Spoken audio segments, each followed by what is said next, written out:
एक सपना देख रहा हूं कि जो इंडियंस हैं वो एक ग्राउंड के पास खड़े हैं और उनको एम्बैरेसमेंट का सामना करना पड़ रहा है।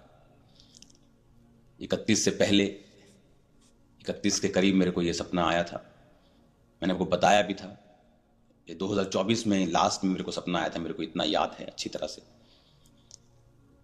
और जब 3 जनवरी को क्रिकेट मैच चल रहा था इंडिया ऑस्ट्रेलिया का, उसमें वो सपना पूरा हुआ। Welcome in Holy Ghost Power's YouTube channel.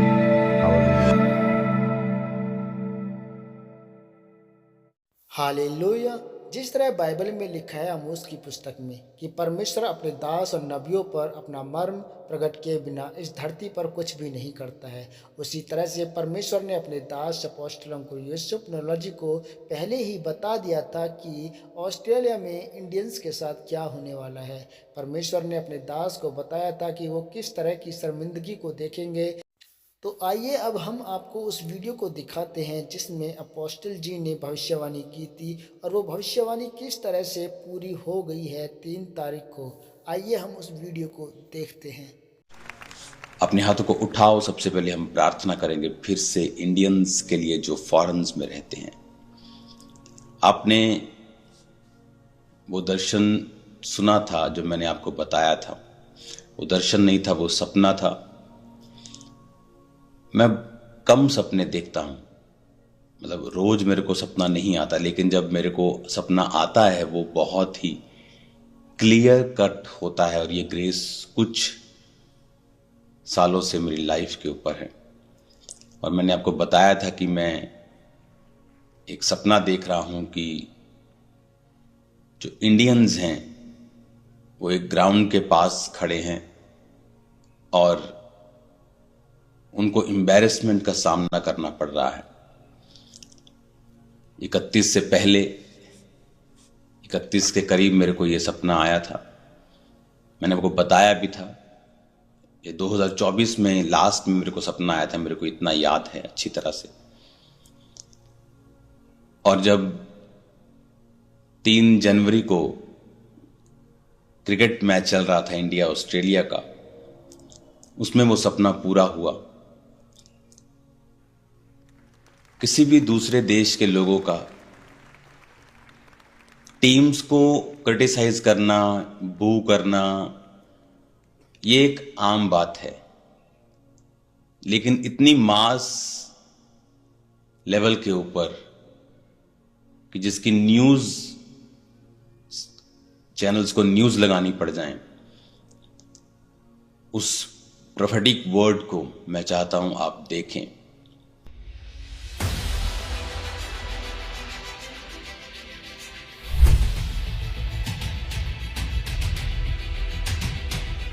एक सपना मैंने देखा कि जो ऑस्ट्रेलिया में रह रहे इंडियन लोग हैं उन्हें एम्बैरेसमेंट का सामना करना पड़ रहा है।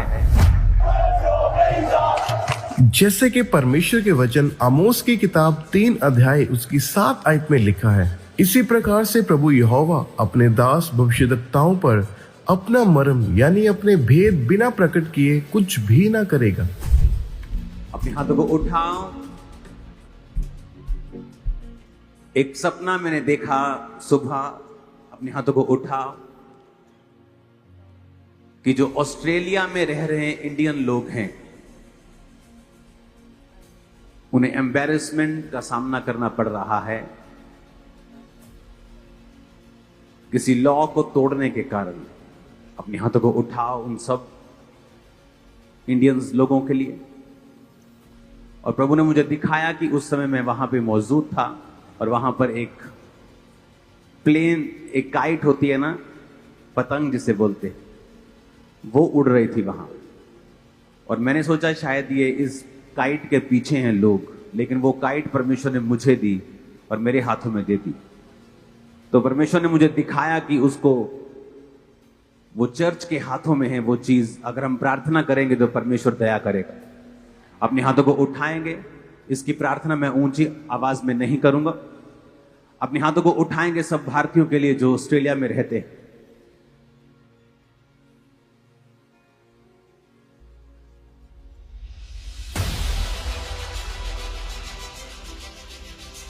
ऑस्ट्रेलिया में होने वाली इन बातों के बारे में पहले से ही परमेश्वर ने अपने दास प्रेरित अंकुर यूसुफ नुर्रा जी को इन बातों के बारे में बताया, और कुछ ही दिनों के बाद हमने देखा कि ऑस्ट्रेलिया में रह रहे भारतीय लोगों को बहुत बड़ी एम्बेरसमेंट का सामना करना पड़ा।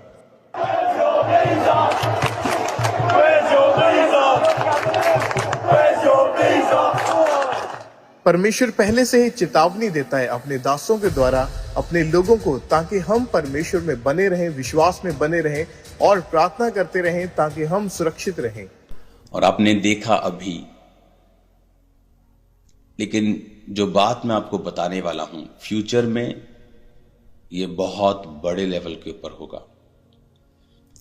सिर्फ ऑस्ट्रेलिया में ही नहीं, बहुत सी कंट्रीज में ये मिशन चलाए जाएंगे।